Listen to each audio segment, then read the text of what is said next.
Chris Denari, of course, from the Voice of the Pacers, joining us now from Milwaukee, where he is off to call his next. Or is it?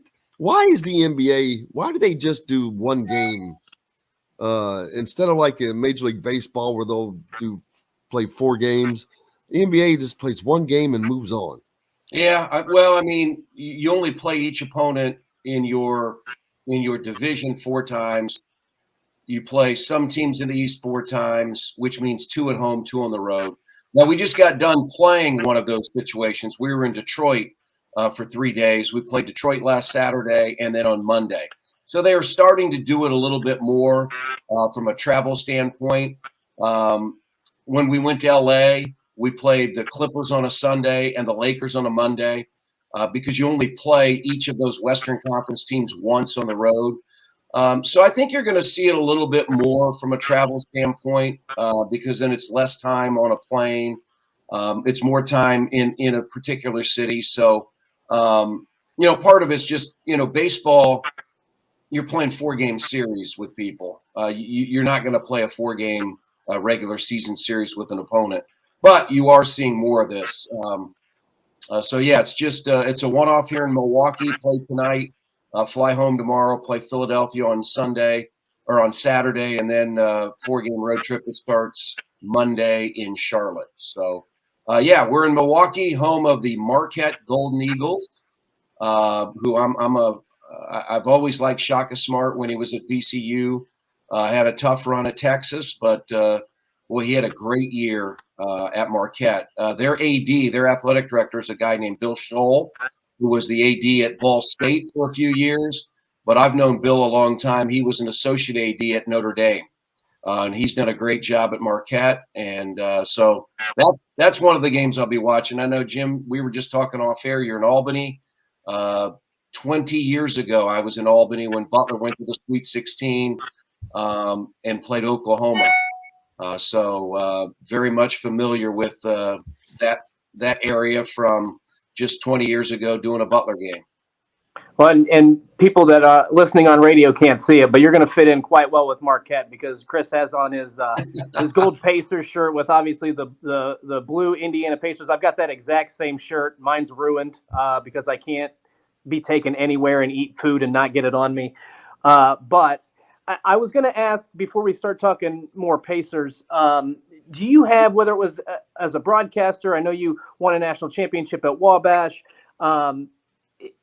or just as a fan, do you have a favorite March Madness memory or something that sticks out to you that, because earlier we talked about Matt Taylor and he said, just getting off the bus, watching all those games as a kid. I remember exactly where I was, what I was doing when Bryce Drew hit that shot for Valparaiso to beat Ole Miss. Is there anything, whether it was a broadcaster or just as a fan or a player, that sticks out to you from March Madness? Well, for me, having been the associate athletic director at Butler and starting in 1989,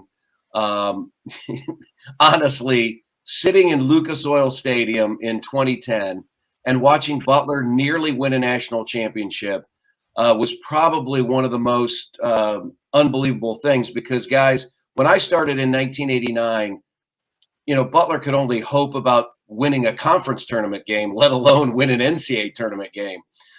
So, just being a part of Butler's runs in the late 90s, going to the NCAA tournament for the first time, winning a Sweet 16 going to the Sweet 16 in 2003.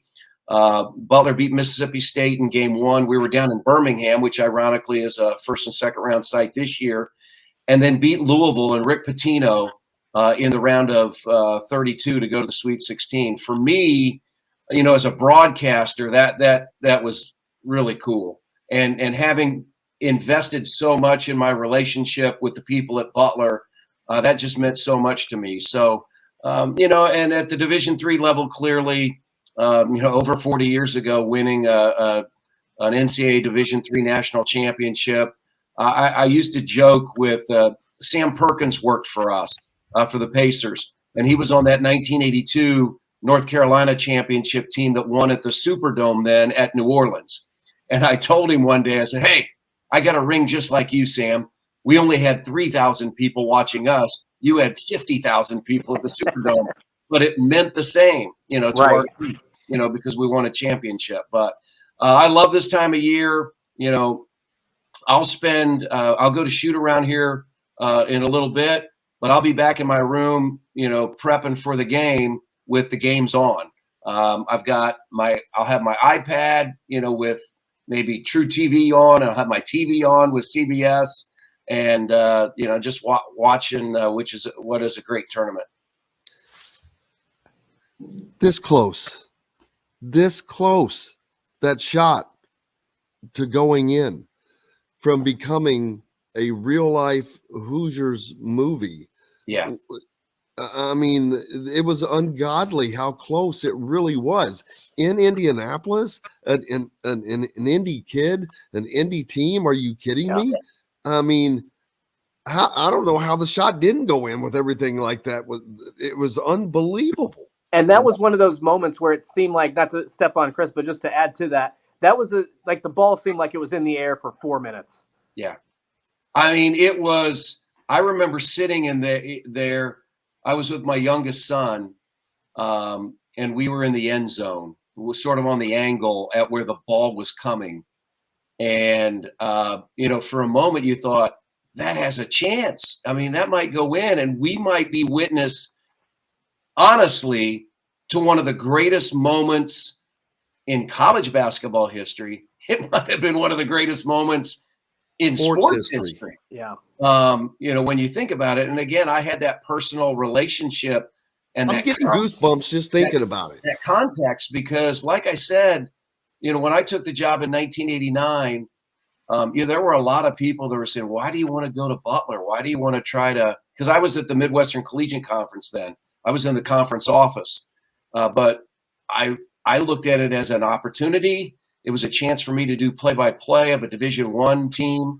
Who knew where it was going to lead, where I am today.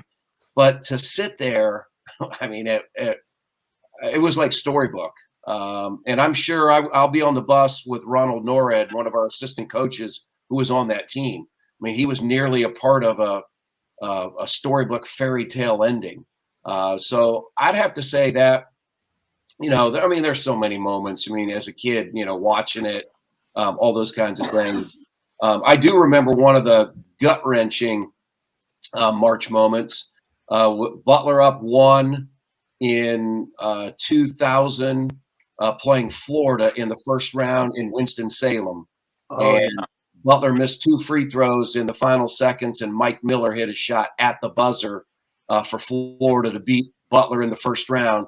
And Florida went on to the national championship game and got beat by Michigan State at the Dome, at the RCA Dome. So I remember going back. I think I laid on my bed in my hotel room for like 2 hours, because having been a part of, helping Butler grow and being that close to winning at that point an NCAA tournament game, that was gut-wrenching.